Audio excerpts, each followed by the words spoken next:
saudade. Todo mundo protestando contra a poluição, até as revistas de Walt Disney contra a poluição.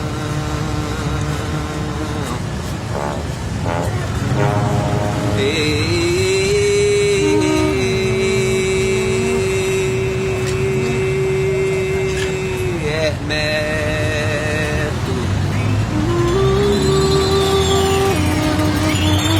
Ismetaki, Ismetaki, Muzaki, Ismetaki, Muzaki, Ismetaki, Muzaki, razão.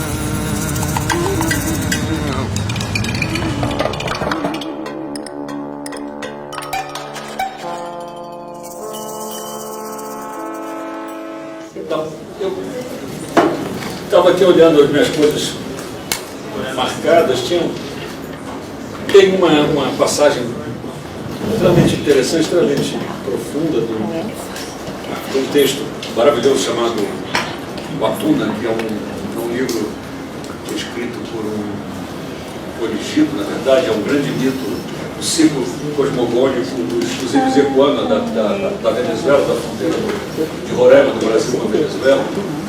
E eles têm um ciclo cosmogônico complexo que foi colhido por um antropólogo, Marcos Cintura, que eu acho que ele é franco-venezuelano. E no meio desse parte desse mito tem uma descrição do mundo dessas outras gentes, né, que são os mundos das outras espécies. E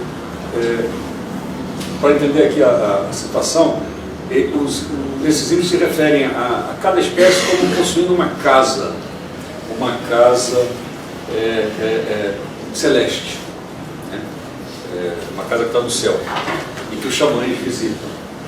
Nessa casa estão os ancestrais, isto é, que a gente poderia chamar os protótipos humanos das espécies de hoje em dia, dentro daquela ideia que eu expus ontem de que os animais têm uma espécie de tem uma origem humana e tem uma ancestralidade humana, que é como que a parte, digamos assim, a personalidade civil jurídica da espécie, né? Da espécie em forma humana, que é também o modo pelo qual a espécie se auto-percebe. Mas aí, isso aqui é o narrador explicando para o antropólogo como é que as coisas se passam. Ele diz assim: nós não sabemos, ele está falando nós, os leigos, não os xamãs, nós, os seres humanos, nós não sabemos como ver as outras casas, as casas das outras espécies. Nós somos cegos fora de nossas próprias casas. Todos esses seres são invisíveis para nós, tampouco podemos ouvir suas vozes. Somos como surdos nas casas dos outros. Quando vamos até elas, nós nem sabemos que estamos indo até elas. Quando olhamos para o céu, não vemos nada. Ele parece vazio. Né? Não podemos ver as casas. Não podemos ver os avós, que são os ancestrais, não podemos ver os avós desses outros povos, os animais e as plantas. Né? Esses outros povos são os animais e as plantas. Eles são o povo do céu. Né? Eles vivem no céu. Nós não sabemos nada sobre eles. Só nossos xamãs sabem algo sobre eles. Os mestres, os senhores, os donos, né, das outras casas, que são os avós dos animais, eles sabem que nós não sabemos. Eles nos capturam e nos fazem nos apaixonarmos por suas filhas. É assim que eles nos fazem seus genros. É por isso que nós precisamos dos nossos xamãs. Se não tivéssemos xamãs, nós seríamos todos prisioneiros dos outros seres. Essa é uma situação já no nível de complexidade, como vocês veem, esse é o discurso direto do narrador. que já tem uma complexidade discursiva maior, né? Está falando essas ideias de que nós não sabemos, eles sabem que nós não sabemos, é uma ideia de considerável, digamos, sofisticação conceitual, né? E essa ideia de que nós somos cegos, surdos na casa dos outros, né? E essa ideia de que nós não sabemos o que se passa lá e, não obstante, dizemos, né, que há algo que nós não sabemos o que é, né? Entretanto, tem os xamãs que nos guiam, né? E tem essa ideia de que esses animais nos capturam e fazem nos apaixonarmos por suas filhas e querem nos transformar em seus genros. Isso tem a ver com o modelo arquetípico do mundo indígena da subordinação política por excelência, que é a subordinação do genro ao sogro.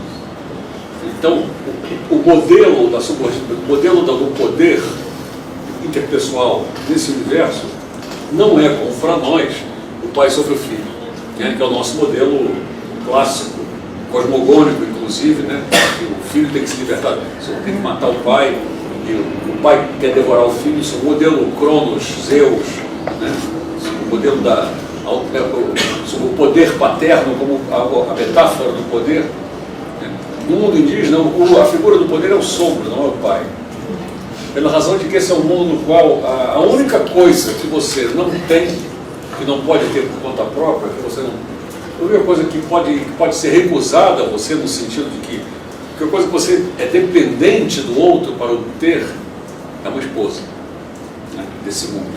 Porque esse é um universo em que a divisão do trabalho é relativamente fluida, em que todo homem é capaz de fazer praticamente todos os objetos, todas as coisas que ele necessita por conta própria, né? E o único lugar onde o poder se manifesta, onde algo pode ser sovinado, justamente retirado de você, é a esposa. Estamos falando do universo como todos os outros, como o nosso, em que você tem a proibição do incesto, que, portanto, para você ter uma esposa, né, você tem que sair de casa, buscar em outro lugar. E quem controla a sua esposa são os pais dela, né, desse universo. Então, quem tem realmente poder sobre você é o sogro. Porque tem um antropólogo que diz: o sujeito que casou não precisa de mais nada, porque ele não depende mais de ninguém, porque a unidade do marido e mulher é uma unidade que é absolutamente autossuficiente do ponto de vista técnico-econômico, né? A divisão do trabalho básica que existe na sociedade é a divisão sexual do trabalho. Um homem e uma mulher constituem, do ponto de vista tecnológico, a sociedade inteira, em certo ponto.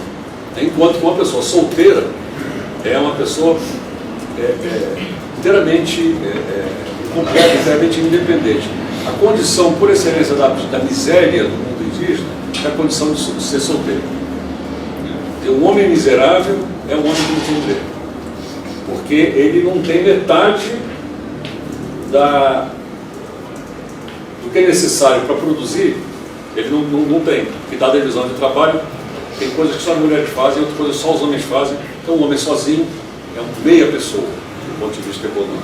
Então quem controla o casamento, controla o outro.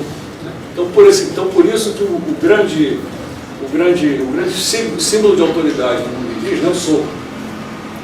Essas são sociedades que praticam a chamada, quase todas, a chamada uxorilocalidade, isto é, o marido, quando casa, vai morar com os parentes da esposa. E ao morar com o parente da esposa, ele serve os parentes da esposa, né? O modelo da poesia, Camões, 7 anos de pastor, Jacó Servil, etc. Né? O genro, ou a vida toda, ou pelo menos até nascer o primeiro filho, é um servo, um escravo, do sogro. Então o sogro é a grande figura de autoridade, a grande figura de poder. Não é por acaso que os mitos indígenas, a figura, o outro por excelência, o dono dos bens culturais que os homens precisam, que os homens têm que roubar os bens culturais para obter a cultura, são sempre,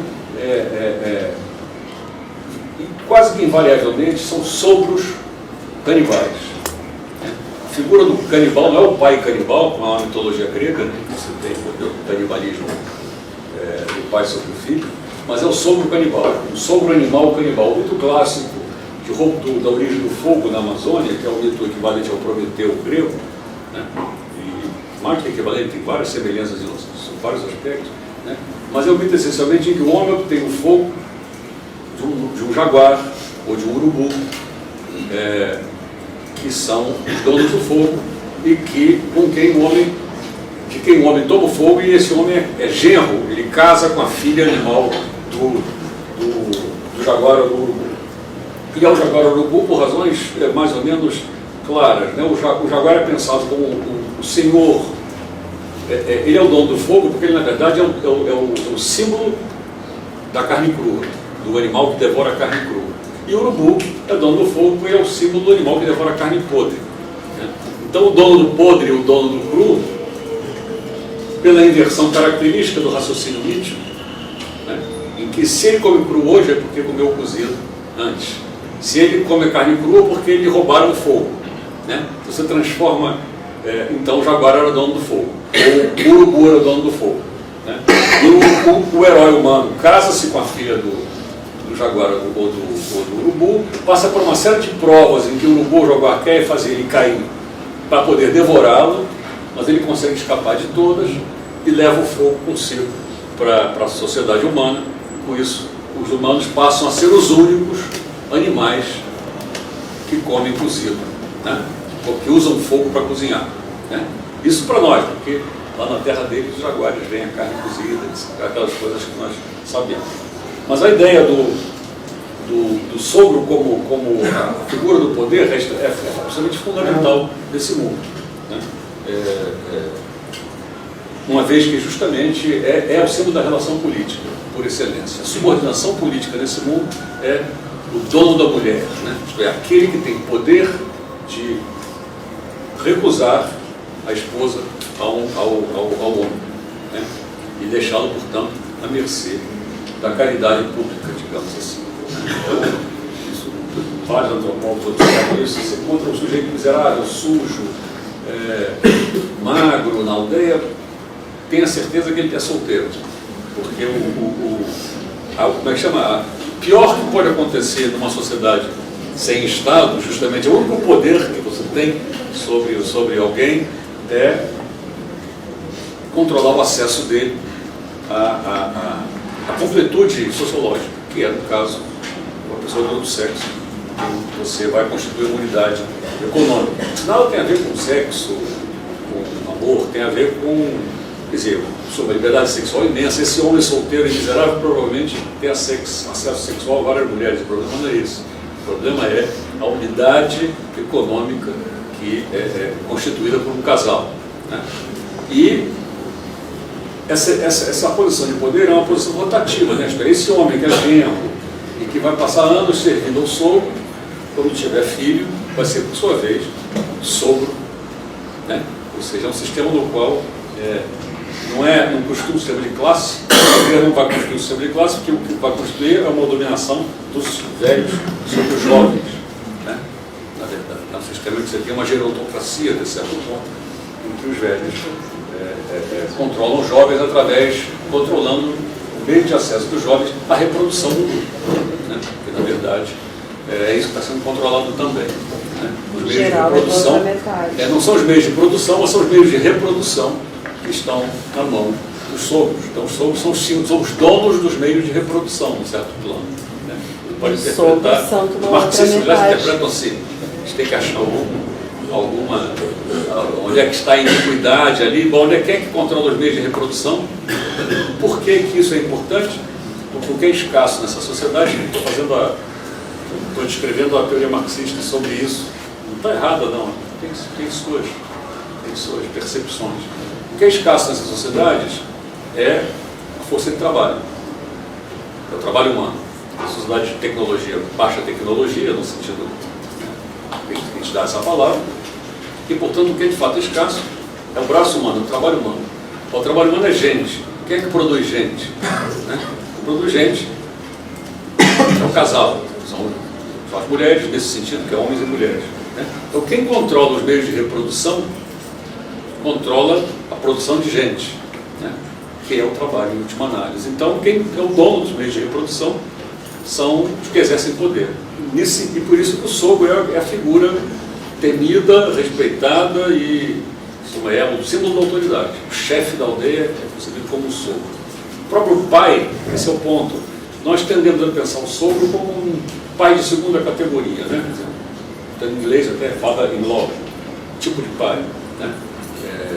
O cunhado é um tipo de irmão, é o brother-in-law, né? O frère, né? Irmão político, se diz em espanhol. Quer dizer, é um tipo de irmão ou um tipo de pai, o afim, né? O cunhado, o sogro, é um tipo sanguíneo, mas de segunda ordem. Né? Desse ponto de vista, é mais o contrário. É o pai que é um sogro domesticado, digamos assim, que é um sogro do bem. Né? É o irmão que é um cunhado que não é inimigo, digamos assim. Né? Ou, em outras palavras, mais uma vez, o eu é que é um outro reduzido, né? E não o outro que é um eu degenerado, digamos assim, um eu menos humano que eu, mas ao contrário, o eu tem que ser fabricado a partir da, digamos, despotencialização do outro. Né? E nesse sentido, é como se você tivesse o sogro antes de ter um pai. Né? No sentido, na ordem das razões metafísicas, não na ordem cronológica, evidentemente, mas na ordem das razões metafísicas, o sogro é anterior ao pai. Tanto é que no mito a primeira figura é o sogro. Né? Existe o sogro animal antes de existir o pai humano, digamos, na metafísica indígena. Né? Então essa alteridade dada de início, né? Dada de início porque o que define o sogro é precisamente o fato de que ele não pode ser seu pai, dada a proibição do incesto. Você não pode casar com sua irmã, então, portanto, o sogro, tudo que o sogro não, a única coisa que o sogro não pode ser é precisamente seu pai, ou tudo que o seu cunhado não pode ser precisamente seu irmão, né? Torna essa relação como se essa relação fosse anterior à outra. Nós tendemos a pensar o contrário, né? Tendemos a pensar a afinidade, as relações estabelecidas pelo casamento, como posteriores, não só no sentido lógico, que você não nasce com o cunhado, mas nasce tendo irmão, mas também no sentido lógico, né? Cronológico, sociológico da palavra. Né? O irmão é mais importante, a noção de irmão precede a noção de cunhado, digamos assim. Né? No mundo indígena, na verdade, o contrário. Tem um exemplo, uma anedota que eu gosto de contar, que ilustra isso bem, né? A importância propriamente metafísica que tem a noção de parente por afinidade nesses mundos indígenas, equivalente à importância metafísica que tem para nós a noção de parentesco consanguíneo, paternidade, fraternidade, né? Toda a simbologia política e psicanalítica e existencial que essas noções de paternidade, né? de fraternidade tem, no mundo indígena se desloca para as relações de casamento. E notem que, aliás, voltando àquela história de por que os sogros controlam algo, pensem que no nosso mundo, no mundo europeu clássico, por que o pai controla em relação ao filho? O acesso à terra. Né? E o pai se você vai herdar ou não, é a grande questão do mundo rural, do mundo camponês. Europeu o pai é senhor do filho, porque o pai controla o acesso do filho à terra. O mundo indígena que não tem propriedade fundiária, né? Mais uma vez, a única coisa que se pode controlar nesse sentido não é o acesso à terra, mas é o acesso à mulher. Por isso que é o sogro e não o pai que se torna a figura crucial, política crucial. Mas a anedota que eu ia contar é outra. O que me aconteceu? O Milton Nascimento fez uma viagem ao Acre há vários anos atrás, depois ele fez aquele disco Chai, todos vocês devem ter visto. Né? E quando o disco foi feito, Chai, o Milton botou esse nome no disco, porque Chai é a palavra que os Kaxinawá, que é um grupo do Acre com quem ele conviveu, os Kaxinawá e os Campo, usavam para se referir, para chamar ele. Era uma palavra amigável, que pareceria com um companheiro, camarada. Chai vem cá, chai é a palavra Kaxinawá. E que o Milton viu usado assim para, como é que se diz em inglês? Befriend, né, no outro. chamar para mano, o equivalente mano, companheiro. E ele botou então a palavra no capa do disco. Chai é o nome do disco. Aí um amigo meu, antropólogo, mas amigo do Milton, escrevi, mas que não trabalha clínico, me ligou e falou assim: Eduardo, eu queria que você fizesse uma notinha de capa de disco, né? Aquela coisa, botar na contracapa do disco, explicando que chai quer dizer, o que quer dizer que chai? Bota lá, chai quer dizer irmão, não sei o quê, coisa de companheiro. Aí eu falei: a única coisa que chai não pode ser é irmão. Você desculpa, mas chai quer dizer cunhado em Caxinauá. Falou: cunhado, vamos chamar um disco de cunhado. O problema é seu, porque em Caxinauá isso quer dizer cunhado. Se você não acha que cunhado quer dizer nada, você é problema seu. Mas ele tinha razão, porque ele dizia: não, mas tem que ser irmão. Ele tinha razão no que sentido? No sentido de que, de fato, a palavra é usada pelos Caxinauá mais ou menos como a palavra irmão é usada pela gente. Por outro lado, chai, semanticamente, significa tudo menos irmão, porque significa cunhado. Né? Na verdade, significa cunhado, significa primo cruzado, tem umas coisas que, enfim, não interessam. Mas significa, essencialmente, o quê? Pessoa com a qual eu estou ligado, eu posso me ligar pelo casamento com a irmã dele ou dele com a minha irmã. Cunhado, isso, né? Seja virtual, seja atual. Cunhado em potencial ou cunhado efetivo. Mas um chai é alguém com quem eu posso me ligar por aliança de casamento. E o Caxinauá usa isso como uma palavra genérica para um outro que não é nada. Era o caso do nascimento deles. Um não parente, um estrangeiro que chegou lá. E a palavra que eles usam para designar um outro, para determinar um indeterminado, digamos assim. Né? Então, quem é esse cara? Ninguém. Né? Como não pode, é impossível ser ninguém no mundo indígena, você tem que ser alguma coisa definida em termos de parentesco, ou então você é inimigo, né? Ou você é parente ou é inimigo, não tem terceiro termo. Mas tem, na verdade. O que é um estrangeiro, isto é, um inimigo, que entretanto você befriend, né? Que você aceita, que você, com o qual você se relaciona, é um cunhado. Né? Então você chama o outro de cunhado, porque o cunhado é um outro determinado, o inimigo é um outro indeterminado. O inimigo é um rosto, é um anônimo que você mata. O cunhado é um inimigo que você, na verdade, domesticou. De que maneira? Se aliando com ele, no casamento, e com isso, criando uma relação que ele não tinha nenhuma. Mas ao mesmo tempo, o meu amigo tinha razão, porque o sentido da palavra cunhado para os Caxinauá é usado, do ponto de vista pragmático, ali onde a gente usaria irmão, né? O que é significativo. Veja a diferença de um mundo em que todos os homens são irmãos, do mundo em que todos os homens são cunhados. Né? É isso, na verdade, está se passando. Para nós, todos os homens são irmãos. O famoso lema do abolicionismo, na época da... Como é que é? Brother and a fellow brother. Tem uma coisa assim, um irmão, enfim, o outro é um irmão. Né? Para dizer que você tinha que abolir a escravidão, porque o escravo é seu irmão. A ideia, quer dizer, para nós, a relação, por excelência, é a relação de semelhança. O irmão Qual é a relação que você tem com o seu irmão? Você tem uma relação com o seu irmão porque vocês dois têm a mesma relação no terceiro termo, que é o pai, ou a mãe, o pai, né, o parent. Né? Quer dizer, o irmão tem a mesma... a sua relação com ele depende do fato de que ambos têm a mesma relação com um termo que dá a identidade da relação, é o pai. Né? Se é a mãe, mas importa, chamemos de pai. Né? A relação com o cunhado é exatamente o contrário. O que define a minha relação com o meu cunhado é que a relação que eu tenho com a irmã dele é o contrário da relação que ele tem com ela. A saber, eu posso casar com ela e ele não. Né? Isso define a relação dele comigo. É que nós estamos ligados inversamente à mesma pessoa. Né? Você está ligado pela diferença, não pela semelhança, né? Entre as pessoas. Então é um modelo da relação que supõe a diferença, enquanto que a nossa supõe a redução da diferença até a semelhança. Né? O nosso modelo é o estrangeiro, aí se aproxima, vai chegando, é o amigo, é o vizinho, é o amigo, é o irmão, o gêmeo idêntico, no limite, você com você mesmo. Né? Quer dizer, a única, digamos, relação 100% semelhante é que você tem com você mesmo.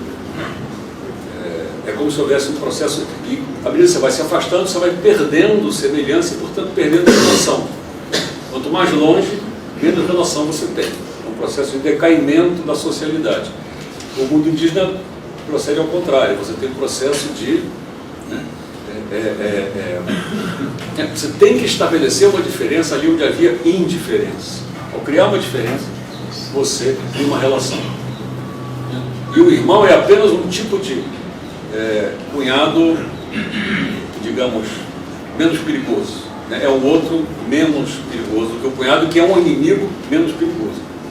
E talvez a ilustração mais eloquente disso seja a palavra Tupinambá, o povo que habitava essa costa toda, e Guarani também, Carijó, para cunhado, Tupinambá, é a melhor palavra para inimigo. Tovajat, que quer dizer aquele que está fronteiro a mim, diante de mim, oposto a mim, o contrário, como falavam os cronistas na época. Os Tupinambá, tem uma frase do Soares de Souza, que é lapidar, ele diz: os Tupinambá são tão belicosos que todos os seus fundamentos são como farão guerra aos seus contrários. Né? Tudo que... O fundamento dos Tupinambá é como é que eles vão fazer guerra aos seus contrários. O contrário é a palavra que traduz literalmente em português a palavra Tovaiar, que é a palavra Tupinambá para adversário, fronteiro, oposto. Tová é rosto. Tovaiar é está de frente para mim. Né? Que é também o Gegenstand. O Gegenstand, exatamente. Só que é um sujeito, né? Quer dizer, o Gegenstand humano, né? Que está contra mim, né? De frente a mim. E isso é o cunhado e o inimigo, a palavra. Né? Tanto é que os Tupinambá capturavam inimigos, pegavam na guerra. O que eles faziam com esses inimigos? Eles casavam com uma mulher do grupo, davam uma mulher do grupo para o prisioneiro, enquanto o prisioneiro estava cativo na aldeia, antes de matá-lo depois, cerimonialmente, num ritual extremamente complexo, num ritual da devoração canibal, em que eles matavam um inimigo que eles tinham transformado em cunhado, mediante a cessão cerimonial de uma mulher ao outro. Então, o caso típico é o homem que captura um inimigo na guerra, dá a sua irmã, entrega a sua irmã para esse homem, para que essa irmã tome conta desse homem, guarde esse homem e, sobretudo, para que essa irmã transforme esse homem em cunhado, que é isso que acontece quando a mulher é entregue para ele ter relações, e viviam às vezes anos esse casal junto, até o momento que chega da execução, em que o captor, o homem que capturou, mata o seu cunhado, né, cerimonialmente na guerra. Então é um processo onde a afinidade aparece ao mesmo tempo como o esquematismo, digamos, prínceps, né, o esquematismo privilegiado da diferença, da inimizade, e ao mesmo tempo como o esquematismo fundamental da relação. Né, que o cunhado é o outro por excelência. Tanto é que você chamavam os Caxinavas, chamavam muito da cidade de cunhado. Eles não estavam chamando de amigo, estavam chamando de inimigo. Né? Mas inimigo amigável, inimigo com quem você fala, adversário nesse sentido. Então, isso esclarece um pouco tudo para explicar por que os Biecuanas falam que os senhores dos animais querem fazer a gente se apaixonar pelas filhas deles. Né? Eles querem nos subordinar. Eles querem nos dominar, eles querem impor a perspectiva deles a gente. Né? Se não fossem nossos xamãs para explicar para a gente o que está acontecendo, nós íamos ser hipnotizados por esses espíritos e íamos virar animais casando com as fêmeas dos animais. Isso, né? Então isso é... Outra coisa também que vale a pena destacar é que muitas dessas sociedades, toda essa elaboração, que é uma elaboração que apaixona os índios do ponto de vista intelectual a respeito de como é que as diferentes espécies veem as coisas e como é que o mundo muda quando você passa de um Então, do ponto de vista de uma espécie para outra, é a importância que tem em várias dessas culturas, não em todas, de jeito nenhum, mas em várias delas, do uso de alucinógenos como prática corriqueira. Né? Corriqueira não quer dizer cotidiano, quer dizer uma prática pública, positiva, em que exige treinamento, todo um contexto ritual de ingestão do alucinógeno, né? E que produz, é um ponto importante, que produz, digamos assim, uma literalização das metáforas que é química, digamos assim. Né? Como é que você ver o mundo do ponto de vista de uma onça? Se você tomar aquilo que eles tomam, né, você vai ver.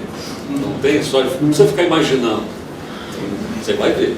Sobretudo se você tem toda uma cultura que te explica o que é que você vai ver quando você vê alguma coisa.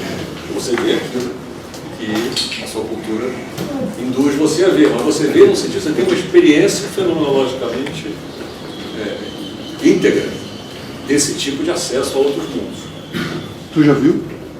Eu já tomei uma vez esse alucinógeno, que é o ayahuasca, o daime, que as pessoas conhecem, né? Mas que é tomado junto com outras coisas.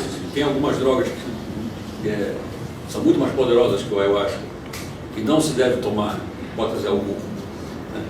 E que inclusive só usam em casos extremos de, como é que chama, de estupidez imaginativa. Aí então aqui não consegue ver. Mas isso é importante, porque sugere que nós estamos falando, inclusive do ponto de vista cognitivo é importante. Né? As hipóteses todas que os psicólogos cognitivos, neurocientistas, etc., fazem sobre o que é a ontologia natural da espécie, quais são as... pressupõe um cérebro sóbrio. Né? Isso é gente que passa 30% da sua vida sob efeito de alucinógenos. E outro 30% dormindo sonhando. Então você imagina que se movem num mundo que não é exatamente o mesmo mundo em termos perceptivos do nosso. Né? Isso é gente que dá alucinógeno para cachorro de caça. Os cachorros, o jíbaro, por exemplo, caçam todos sob efeito de ayahuasca. Porque, segundo os jíbaro, isso aguça os sentidos do animal. Eles dão os alucinógenos para criança, de 5, 6 anos. Dão doses grandes de ayahuasca para a criança abrir a mente. Né? E ninguém morre por causa disso, são todos normais esses passados. Mas é porque eles sabem usar isso há muitos milênios, conseguem controlar esse uso. Mas isso é para chamar a atenção de como esse tipo de como é que eu vou dizer assim, de imaginação filosófica está acompanhada de uma disciplina física, né, físico-química, muito determinada. Né? Não em todos os grupos, tem vários grupos que não usam alucinógeno. O grupo que eu trabalhei principalmente não usava. Ou melhor, usava. Primeiro, eles usavam tabaco. O tabaco usado de maneira adequada é um alucinógeno potente. Né? Não um alucinógeno, ele é um narcótico potente. Você entra em catalepsia, você desmaia, dependendo do quanto você usa, como você usa. Você pode ter experiências de inconsciência, de catalepsia, de desmaio, que são interpretadas em seguida como transe, etc. Mas tem, sobretudo, os alucinógenos de quem usa. A grande, digamos, descoberta tecnológica dos índios americanos são os alucinógenos. Foi eles que inventaram, quase todos. Descobriram, né? O peyote, a mescalina, né? O ayahuasca, tudo isso é invenção dos índios americanos. E são grandes químicos, né? Venenos de caça, eles são grandes químicos de produtos de farmacopeia, né? Psicofarmacopeia indígena, que é extremamente desenvolvida. Então isso é importante porque, aí, por exemplo, olha só, tem essa passagem aqui de uma antropóloga, já falecida, grande antropóloga, Ann Osborn, sobre o Zua, que é um povo xixa, já quando a floresta amazônica está subindo para os Andes, na Colômbia. Ela diz assim, falando do Zua, com a aquisição dos alucinógenos, ao tomarem alucinógenos, os mamíferos do mundo de baixo, os Ua concebem o mundo em 3 patamares, o mundo de baixo, o mundo aqui e o mundo de cima.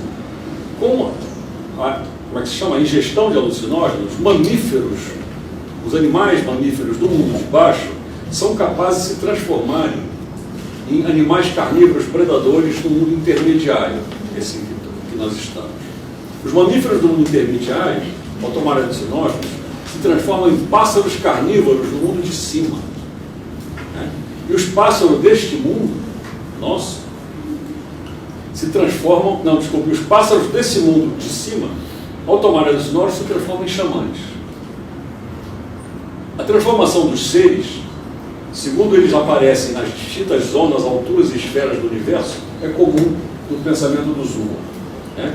O veículo principal para isto é o consumo de alimentos, inclusive os alucinógenos, pertencentes a diferentes esferas do cosmos. Ou seja, o alucinógeno faz parte da problemática da alimentação. O alucinógeno é um tipo de comida, né? De onde soma-se com toda aquela obsessão, aquela alimentação, ao fato de que parte do que se come são essas drogas alucinógenas. Assim dizer, no contexto da transformação dos xamãs em predadores carnívoros e vice-versa, os intérpretes Zua enfatizam muito o poder visionário do alucinógeno. O alucinógeno muda a visão de acordo com o lugar, né, e com o contexto da transformação. O xamã se vê a si mesmo como um jaguar, um urso ou um pássaro, conforme esteja viajando no mundo de baixo, neste mundo ou no mundo de cima. Estes animais, por sua vez, se veem a si mesmos como gentes de seus respectivos mundos. O Zua não vê as atividades predatórias dos animais como maléficas ou viciosas, mas sim como um caso de identidade equivocada, e culpa as divindades que deram os alucinógenos para os seres do cosmos. Assim, por exemplo, pode-se observar diante do fato que eu testemunhei, né, e que foi o seguinte: um urso, os Andes têm um urso, né, uma espécie de urso que vive nos Andes, é o urso locus, que chama, é o único urso que existe na América do Sul, e que é perigoso, não é muito grande, mas é um animal perigoso. Um urso, dizendo, atacou e matou uma criança que tinha sido esquecida na borda de uma roça. A mãe deixou a criança na beira da roça, o urso atacou e matou essa criança. Os índios dizem que o animal não teve culpa, porque viu a menina como se fosse um pé de milho e estava com fome. Mataram o urso, é claro, para que não cometesse novamente o mesmo erro. E se enterrou como se enterrasse um ser humano. Deram um enterro humano ao urso, porque quando ele voltasse para o mundo de baixo, ele se transformaria num humano. Né? Ou seja, se esse é um mundo que tem uma transformação constante de seres em outros seres, né? Em que, portanto, a fronteira ontológica entre os diferentes tipos de seres é extremamente permeável, e quando você toma alucinógeno, você induz essas transformações. E você tem essa ideia de que o urso, os animais predadores nos atacam porque eles nos veem como porcos, como pés de milho, como alguma coisa que não é humana, porque eles se veem como humanos. E, portanto, eles nos atacam por equívoco. Né? Nós morremos por engano, como dizia o Wittgenstein, criticamente, lendo Fraser, o Wittgenstein dizia no Comentários ao Ramo de Ouro. O Fraser, a explicação que o Fraser dá da magia, né? As pessoas precisamente mistake ideal connections for real ones. E aí, de fato, acontece, aquilo que eu falei, pessoas que é muito comum no mundo, nesses mundos não ocidentais, antigos e arcaicos, pessoas morrerem porque foram tão convencidas de que foram enfeitiçadas. Né? E esse seria um caso limite do mistake an ideal connection for a real one. E aí o Wittgenstein diz, bom, mas se a gente for ler o Fraser dessa maneira, vai acreditar, vai acabar tendo que acreditar, diz ele sarcasticamente, né, contra o Fraser, vai acreditar que as pessoas nesses lugares morrem por engano, que é possível morrer por engano. Né? Bom, os índios acham que é possível talvez não morrer por engano, matar por engano, né? Com certeza, porque você se move num mundo que é completamente diferente do mundo. Né? Quem é que é preso e quem que é predador.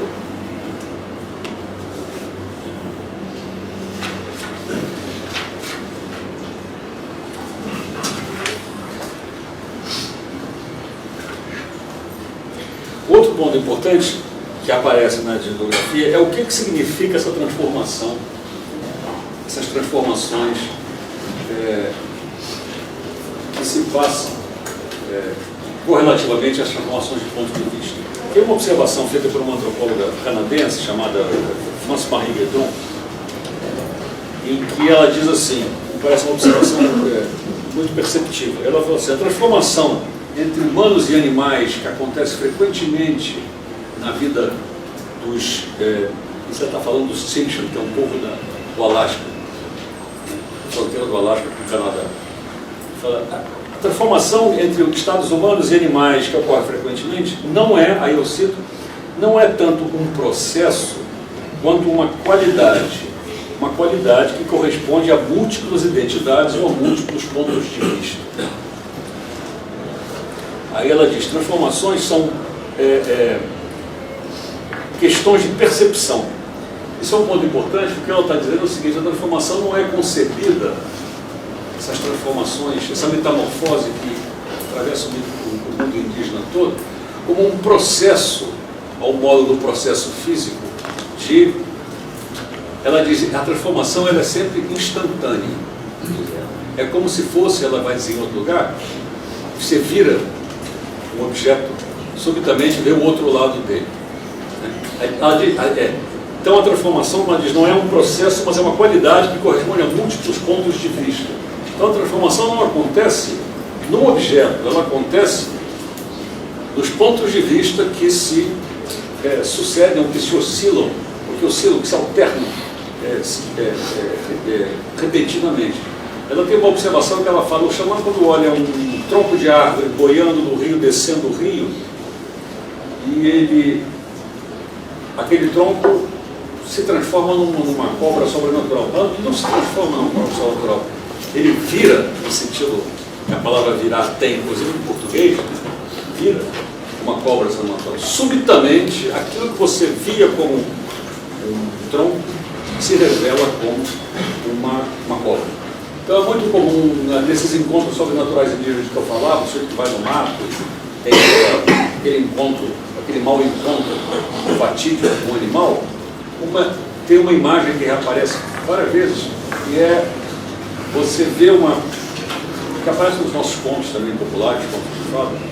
Você encontra na mata uma pessoa que parece um parente seu, parece a sua mãe, está viva. Você está no mato e encontra a sua mãe e vem falar com você. Você fala: ô, mamãe, o que você está fazendo aqui?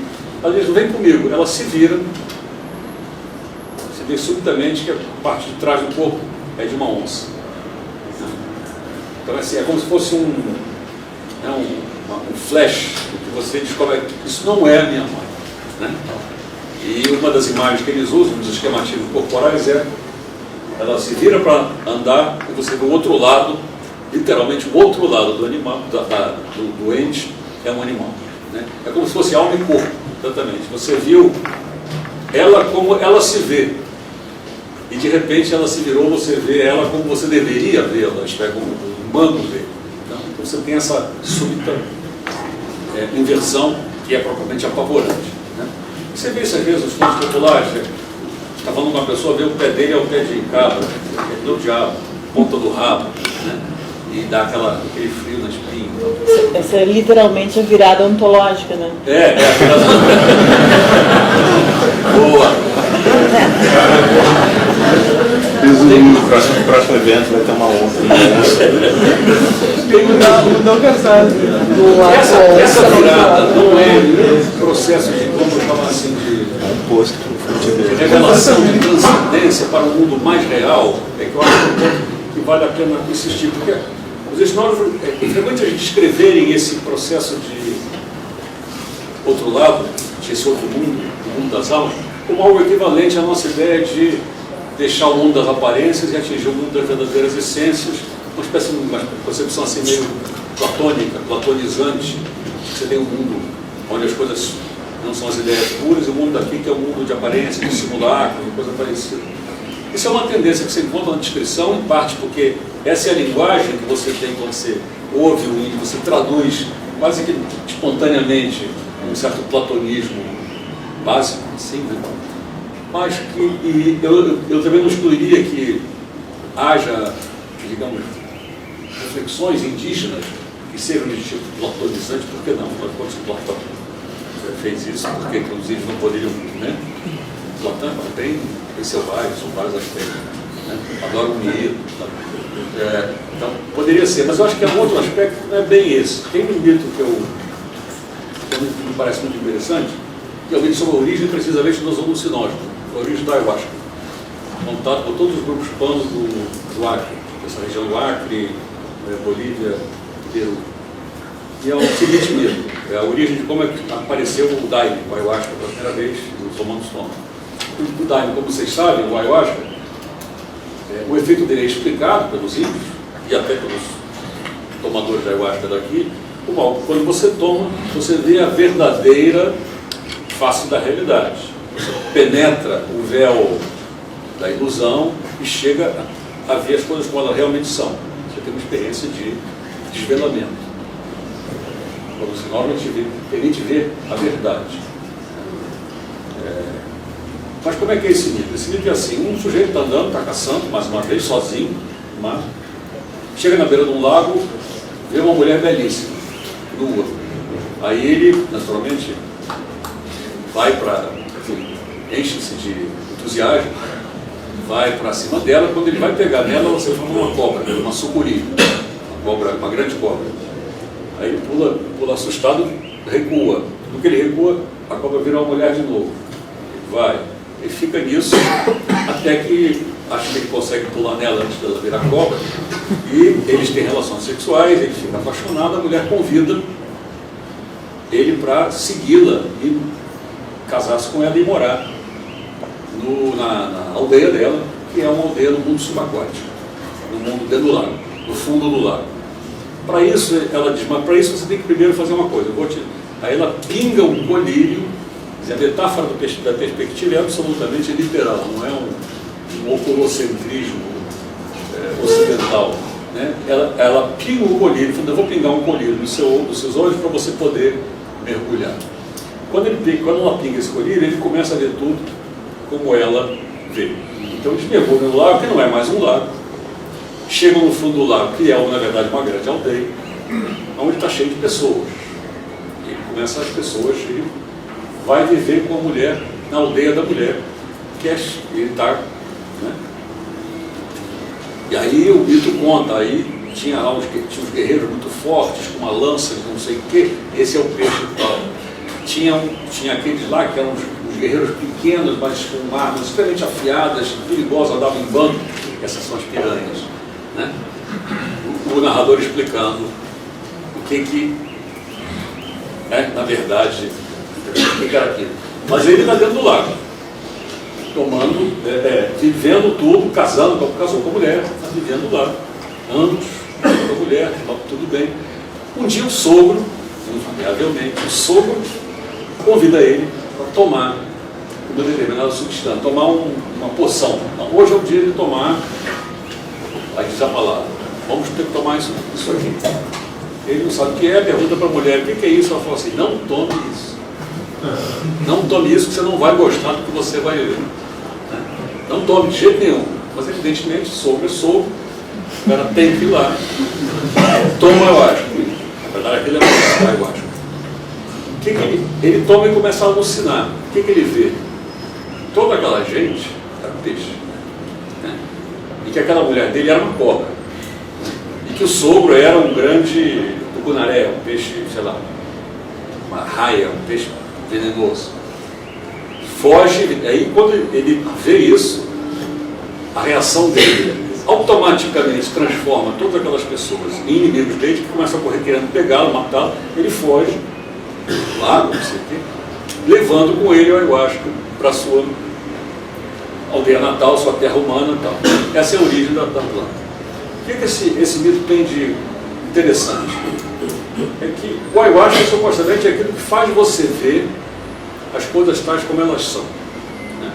Ora, quando você toma ayahuasca aqui, como esse colírio que a mulher pingou, você vê as cobras como mulheres. Ou seja, a alma das cobras, a maneira como as cobras se veem, os peixes se veem, os seres do tudo sobre a parte que você vê, é sobre a forma humana. Quando você toma ayahuasca, você vê esses seres como eles se veem. Vê a sua alma, como diriam os índios. Ou seja, você veria o seu verdadeiro lado, supostamente. Então, portanto, a ayahuasca te daria acesso, por trás da aparência animal, à essência humana desses animais. Muito bem. Só que quando você toma ayahuasca lá e vê a verdadeira essência desses seres, porque quando você toma ayahuasca você sempre vê o outro lado, o que você vê é que eles são, aquela mulher é um cobra. Ou seja, quando você toma ayahuasca no mundo das cobras, você descobre que aquela mulher é uma cobra. Quando você toma ayahuasca aqui, você descobre que essa cobra é uma mulher. Ou seja, o ayahuasca te leva para o outro lado, e esse outro lado é meramente o outro lado do outro lado. Ele não possui nenhum poder de verdade maior, nenhum conteúdo de verdade maior do que o mundo de cá. Ele é simplesmente o mundo do lado de lá. E o outro lado de lá, quer dizer, o outro lado do lado de lá é apenas o lado de cá. Não há nenhuma hierarquia ontológica que você vai dar aparência para a essência. Né? É como se fosse o fundo e a forma, justamente. Né? É como se, quando você vê o lado animal do animal, o lado humano vira fundo. Quando você destaca o lado humano do animal, o lado animal vira fundo. Né? Quando você puxa um lado, o outro, quando você puxa um aspecto, o outro vira fundo. Quando um lado é de cá, o outro vira de lá. Ou seja, puramente deítico, mais uma vez, é puramente posicional. Não possui nenhuma substancialidade do tipo, isso aqui é simulacro, aquilo é a verdadeira essência. As cobras não são mais humanas do que são cobras. Esse aqui é um ponto. Né? Os animais não são mais humanos do que são animais. Né? Eles são humanos para eles. Né? E são animais para nós. E nós somos animais para eles e somos humanos para nós. Ou seja, até certo ponto, a humanidade é uma posição, né, o humano, essa posição que para nós é um ponto de... O humano, para eles, é uma propriedade pronominal, reflexiva no sentido linguístico da palavra reflexiva, né, gramatical. Né? O humano é o reflexivo meramente gramatical, o que, portanto, pode estar em todo lugar. Né? Desde que se você imagina, né, a árvore ali como foco, você coloca ali o ponto de reflexão, é ela que vai se humanizar e você automaticamente vai se desumanizar. Ou seja, a humanidade não possui essência substancial e é a coisa mais bem distribuída do mundo, digamos assim. Né? E nesse sentido é que essa cosmologia é uma cosmologia que, digamos assim, bloqueia ou trabalha contra a constituição de algum tipo de transcendência associada à posição de humano. Né? E você vê como é que isso vai mudando. Esse é que é o ponto importante, e é preciso estudar mais. À medida que você vai contemplando sociedades mais hierarquizadas, mais centralizadas e que possuem instituições do gênero sacerdotes, templos, organizados e assim por diante. Então, como é que isso se dá?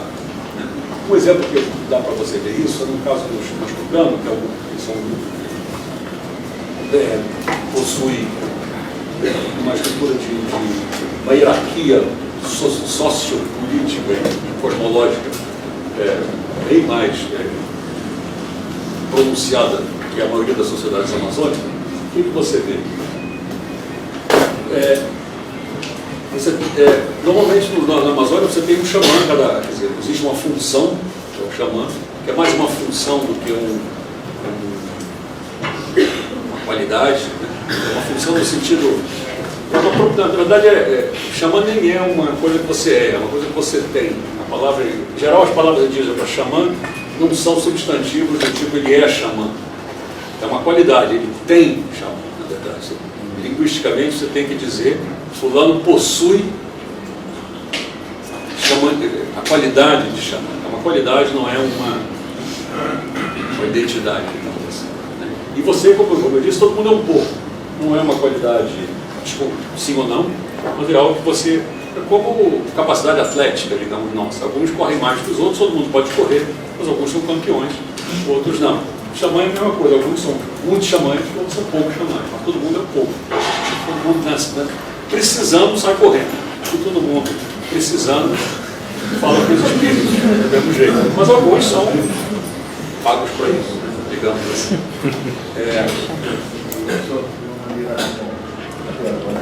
Mas é uma questão interessante, porque nós pensarmos pelo outro lado, essa, digamos, aula de economia no plano,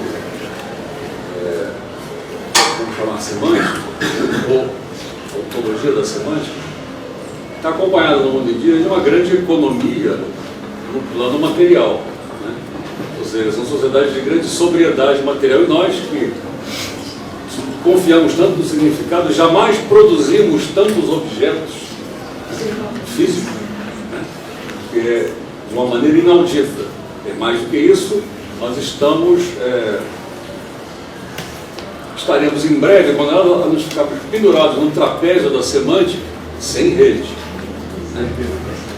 E quando cairmos dele, vamos nos estatelar no chão. Então, acho que existe aí um jogo de perder e ganhar. Né? E que há escolhas entre confiar no poder, digamos, de desmaterialização, né, da linguagem, mas se acreditarmos muito nisso, vamos realmente acreditar que somos, como se diz, mais do que, né, materiais. Né? E eu pessoalmente acho que eu sou materialista, né, nesse sentido, de que acho que não há nada na linguagem que não esteja no mundo de alguma forma, né? A começar por ela própria. Mas, de qualquer forma, eu acho que a virada hermenêutica, digamos assim, no caso indígena, o que aconteceu com ela é que ela foi universalizada. Todo ser interpreta. Só se interpreta outras interpretações. Então, a atividade, o ideal de conhecimento xamânico é precisamente a interpretação, porque visa o desvelamento, o reconhecimento da intencionalidade que necessariamente está depositada no mundo como um todo. Né? A ideia de, como é que se chama? Se apropriar, monopolizar o significado como sendo algo, atributo exclusivo de um objeto que de forma alguma é hermenêutico, mas é perfeitamente empírico, que é a espécie humana, né? Me parece, eu pessoalmente acho que uma vez que você entra no nome não sai mais. Não acredito muito no Foucault, nós vamos acabar com isso. Eu acho que o homem é como aquelas armadilhas de peixe que você entra e é um funil, um cone que você entra mas não consegue sair. É fácil entrar, mas é impossível sair.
Eu sou amigo do rei. Que importa o nome que eu tenho, que importa aquilo que eu sou. Se eu tenho um sonho impossível, pra mim o tempo parou. Meu nome é Peri, meu nome é Zumbi.